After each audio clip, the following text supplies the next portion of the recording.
Hello friends, welcome to my YouTube channel.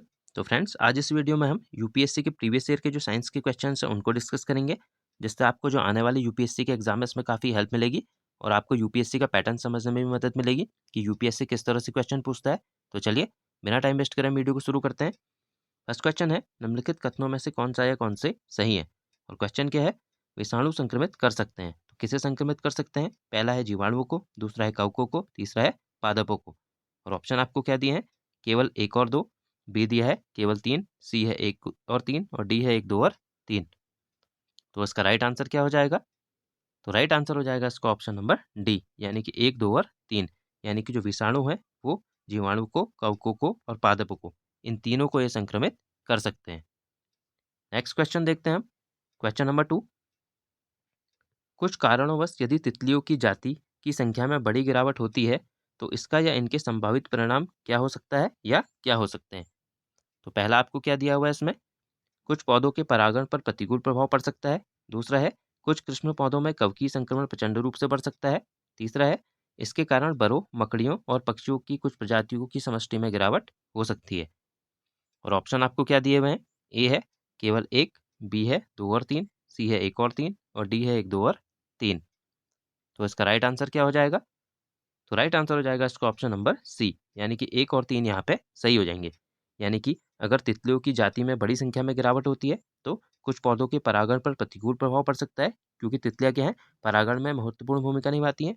और दूसरा है, इसके कारण बरों, मकड़ियों और पक्षियों की कुछ प्रजातियों की समष्टि में गिरावट हो सकती है, क्योंकि कुछ जो पक्षी या मकड़ियाँ होती हैं ये क्या होती हैं, तितलियों को भी खाती हैं। तो अगर तितलियों की संख्या में गिरावट होगी तो इनकी संख्या में भी गिरावट हो जाएगी। तो राइट आंसर कौन सा हो जाएगा यहाँ पे? तो राइट आंसर हो जाएगा ऑप्शन नंबर सी, यानी कि एक और तीन यहाँ पे सही हो जाएंगे। नेक्स्ट क्वेश्चन देखते हैं अब हम। क्वेश्चन नंबर 3, निम्नलिखित पर विचार कीजिए। पहला है चमगादड़, दूसरा है भालू, तीसरा है कृंतक या रोडेंट। उपयुक्त में से किस प्रकार के जंतु में शीत निष्क्रियता की परिघटना का परीक्षण किया जा सकता है? और ऑप्शन आपको क्या दिए हुए हैं इसमें? तो ए है केवल एक और दो, बी है केवल दो, सी है एक, दो और तीन, और डी है शीत निष्क्रियता उपयुक्त में से किसी में भी नहीं परीक्षित की जा सकती। तो इसका राइट आंसर क्या हो जाएगा? तो राइट आंसर हो जाएगा इसका ऑप्शन नंबर सी, यानी कि एक, दो और तीन। यानी कि चमगादड़, भालू और रोडेंट, इन तीनों में ही क्या है, शीत निष्क्रियता की परिघटना का परीक्षण किया जा सकता है। अब जो शीत निष्क्रियता होती है इसमें क्या होता है? तो शीत निष्क्रियता के समय क्या है, शारीरिक गतिविधि बंद रहती है तथा शरीर का तापमान क्या है, कम हो जाता है। श्वसन दर व हृदय गति भी इस समय क्या होती है, कम हो जाती है। और यह जो है, चमगादड़, भालू और रोडेंट, इन तीनों में ये चीज पाई जाती है। नेक्स्ट क्वेश्चन देखते हैं अब हम। क्वेश्चन नंबर 4, जीवों में निम्नलिखित प्रकारों पर विचार कीजिए। पहला है चमगादड़, दूसरा है मधुमक्खी, तीसरा है पक्षी। उपयुक्त में से कौन सा या कौन से परागकणकारी हैं? तो ऑप्शन आप देख सकते हैं। ए है केवल एक और दो, बी है केवल तीन, सी है एक और तीन, और डी है एक, दो और तीन। तो इसका राइट आंसर क्या हो जाएगा? तो राइट आंसर हो जाएगा इसका ऑप्शन नंबर डी, यानी कि एक, दो और तीन यहाँ पे सही हो जाएंगे। यानी कि चमगादड़, मधुमक्खी और पक्षी, ये तीनों ही क्या है, ये तीनों ही परागकणकारी हैं। नेक्स्ट क्वेश्चन देखते हैं अब हम। क्वेश्चन नंबर 5, तालाबों और कुओं में निम्नलिखित में से किस एक को छोड़ने से मच्छरों को नियंत्रित करने में मदद मिलती है?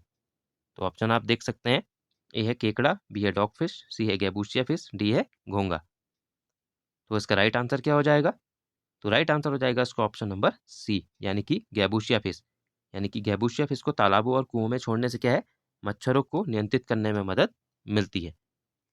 और जो गैबूसिया फिश है ये क्या है, सामान्यतः इसे लार्वा भक्षी मछली भी कहा जाता है, तो ये भी याद रखिएगा। नेक्स्ट क्वेश्चन देखते हैं अब हम। क्वेश्चन नंबर 6, उस वाहिका का नाम क्या है जो आमाशय तथा क्षुद्रांत से यकृत में पोषयुक्त रक्त देती है? और ऑप्शन आपको क्या दिए हुए हैं? ए है बाई यकृत धमनी, बी है यकृत शिरा, सी है दाई यकृत धमनी, और डी है यकृति प्रवेश द्वार शिरा। तो इसका राइट आंसर क्या हो जाएगा? तो राइट आंसर हो जाएगा इसका ऑप्शन नंबर डी, यानी कि जो यकृति प्रवेश द्वार शिरा है ये क्या है, आमाशय तथा क्षुद्रांत से यकृत में क्या है, पोषयुक्त रक्त देती है। नेक्स्ट क्वेश्चन देखते हैं अब हम। क्वेश्चन नंबर 7, इसमें आपको कथन दिया हुआ है, हमारे आहार के सभी प्रोटीनों का पाचन केवल क्षुद्रांत यानी कि छोटी आंत में होता है। और कारण दिया है उसका आहार, अग्न्याशय से प्रोटीनों का पाचन करने वाली एंजाइम को क्षुद्रांत यानी कि छोटी आंत में छोड़ा जाता है।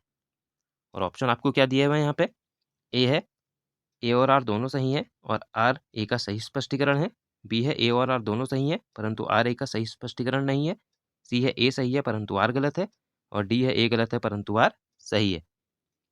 तो इसका राइट आंसर क्या हो जाएगा? तो राइट आंसर हो जाएगा इसका ऑप्शन नंबर डी, यानी कि ए गलत है परंतु आर सही है। अब जो ए है यहाँ पे, ये क्यों गलत है? क्योंकि हमारे जो शरीर में प्रोटीन का पाचन क्या है, पेट और छोटी आंत में होता है। और क्वेश्चन में आपसे क्या पूछा है? केवल कहाँ पूछा है? केवल छोटी आंत में। तो ये क्या हो जाएगा? गलत हो जाएगा। केवल छोटी आंत में नहीं होता है, ये दोनों जगह होता है। और जो दूसरा है कारण आर, ये यहाँ पे सही हो जाएगा, क्योंकि अग्न्याशय से प्रोटीन का पाचन करने वाली एंजाइम को क्या है, छोटी आंत यानी कि शुद्ध आंत में छोड़ा जाता है। नेक्स्ट क्वेश्चन देखते हैं अब हम। क्वेश्चन नंबर 8, मानव शरीर में शुद्धांत के 3 संरचनात्मक भागों की लंबाई का कौन सा सही ह्रासमान कम है? तो ए आपको दिया है मध्यांत्र, ग्रहणी, शेषांत्र, बी है शेषांत्र, ग्रहणी, मध्यांत्र, सी है मध्यांत्र, शेषांत्र, ग्रहणी, और डी है शेषांत्र, मध्यांत्र और ग्रहणी। तो इसका राइट आंसर क्या हो जाएगा? तो राइट आंसर हो जाएगा इसका ऑप्शन नंबर डी, यानी कि जो शुद्धांत यानी कि छोटी आंत की संरचनात्मक भागों की लंबाई का सही क्रम है वो क्या है? शेषांत्र, मध्यांत्र और ग्रहणी। नेक्स्ट क्वेश्चन देखते हैं अब हम।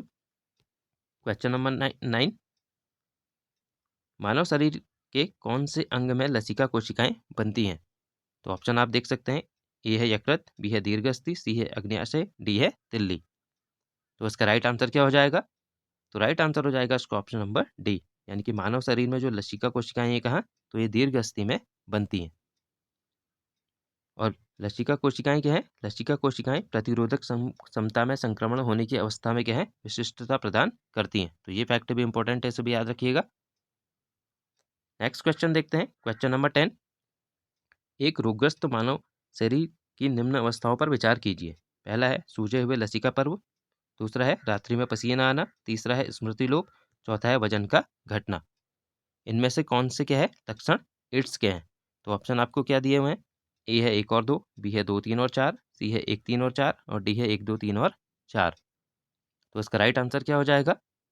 तो राइट आंसर हो जाएगा इसका ऑप्शन नंबर डी, यानी कि सूजे हुए लसिका पर्व, रात्रि में पसीना आना, स्मृति लोप और वजन का घटना। ये चारों लक्षण किसके हैं? तो ये चारों लक्षण एड्स के हैं। और एक और फैक्ट यहाँ से याद रखिएगा, जो एड्स है ये क्या है? ये एक विषाणु जनित रोग है। तो ये भी फैक्ट भी याद रखिएगा। तो फ्रेंड्स, आज हमने जो यूपीएससी के प्रीवियस ईयर के साइंस के क्वेश्चन थे उनको डिस्कस किया। मिलते हैं हम नेक्स्ट वीडियो में। Thank you friends.